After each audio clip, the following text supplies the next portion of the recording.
Hi everyone, welcome to the Health Tip this week. So we're continuing in our series talking with Sandra. Been asking her some different questions. So today's the new topic, and let's listen to what the topic is this week. Okay, so Sandra, talk us a little bit about some myths that are pretty common right now, because what I know is that just like information changes, and we go through these fads that keep coming and going and coming and going, and there's some general truths that we're just trying to, real food as much as you can, and grow your own, it would be great, that kind of stuff. Those are all sort of general truths that it's all, but then sometimes we'll go through like these periods of time, this is the big thing, it's the new big thing. Yeah. Sometimes we have these things that grow and people think are good for you that might not be good for you and stuff. So any kind of things you'd like to kind of hit on? Well, one of my big beefs lately is these 1 gram of protein per pound of body weight. Body weight, yeah. Which again, if we're going to try to get into like that ketosis as a metabolic state, which is like the most optimal state for your body to function on, which will yield 400% more energy, like your ability to create more stem cells and have your body like, literally like autophagy and all of that. So in order to do that, you need to be in the right balance and ratio, because if the average person, tries to consume 200, let's say a 200-pound person, or for example, 100-pound person is consuming 100 grams of protein a day. Right. Okay. So if you want to help with your sort of ketosis ratio, you would be doing like a 3-to-1 fat to protein. Right. So if you imagine consuming like 300 grams of fat to offset that 100 grams of protein, that would be like excessively too much caloric intake, right? Mm-hmm. So it's really more so the fat to the protein, that ratio that matters, and not being afraid of fat, obviously, like good fat to protein, because too much protein will break down into glucose. Mm-hmm. So it can be the same as eating just carbs.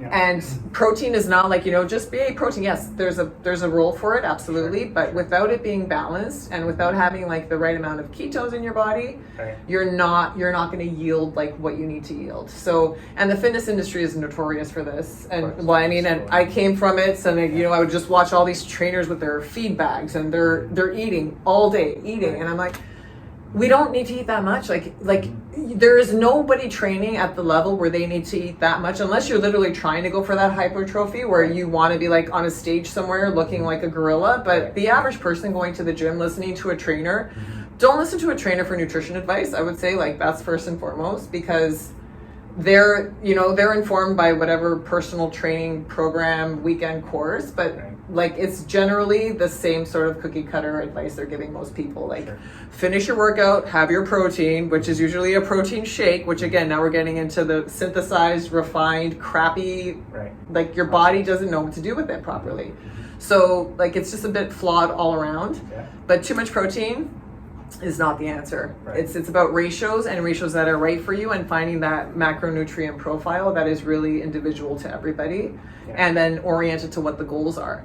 Because you would need to really be offsetting the amount of carbs and protein with like very intense activity, which is great and everybody should be doing it, but the average person is not doing it. So if you're not going to be killing it in the gym, the only variables that you can control are how you eat and what you eat.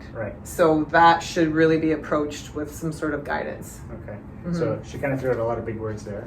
So let's presume like people don't know what ketosis means, and they don't know what mitochondria are and these kind of things. So let's go back to that. So describe what a mitochondria is. It's the powerhouse of the cell, right? Everyone remembers that from like science, like grade 7 or grade 6, like the power. So they're basically like your little energy production factories, but your mitochondria will actually make like your exclusion zone water, which is again sort of like what we need for like optimal hydration, like your body's ability to truly hydrate and hydrate like your fascia and like everything that you need to feel and move properly. Not like what you drink out of a tap. Like don't drink tap water, just saying it now, like don't ever drink tap water. And then what was the other one? Mitochondria. So number one, your body's made up of cells. Energy units. Okay. And your cells have these little organs in them. They call them organelles, and one of the organelles in your cell is called the mitochondria. And different cells in your body will use different amounts of energy. So your heart cells have way more mitochondria than, let's say, like a muscle in your toe or something like that, right? So the amount of energy the cell needs to produce, these mitochondria basically are using things that your body has broken down into energy sources, and it uses them, goes through this process, and it produces energy that your cells can use to make energy. Basically, that's kind of exactly. So if you think of your mitochondria as your engines, if you were a car, they're your engines. and then your food would be your fuel. So if your engines aren't running, it doesn't matter if you're eating the best fuel, it's not going to work because the engines are not on. So you really need to make sure that you're fueling your system, and that's where we go back to the sun, because like you need to expose them to sun. They're sort of solar powered. You should really think of yourself as a solar panel. We are light bodies, so you need to charge yourself. Yeah. And that's the only way to do it. It's like with the environment where you are and the light and that D-Minder app.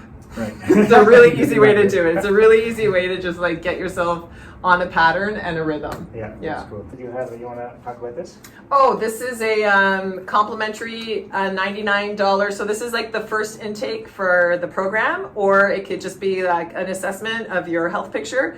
If you go to my website, you can fill it in and just message me, book a complimentary call, and just say that Dr. Marco, gave you your complimentary consultation, and we can do that. We can go over your health profile, see if you want to advance to doing the program, and that'll be basically like $100 off the program.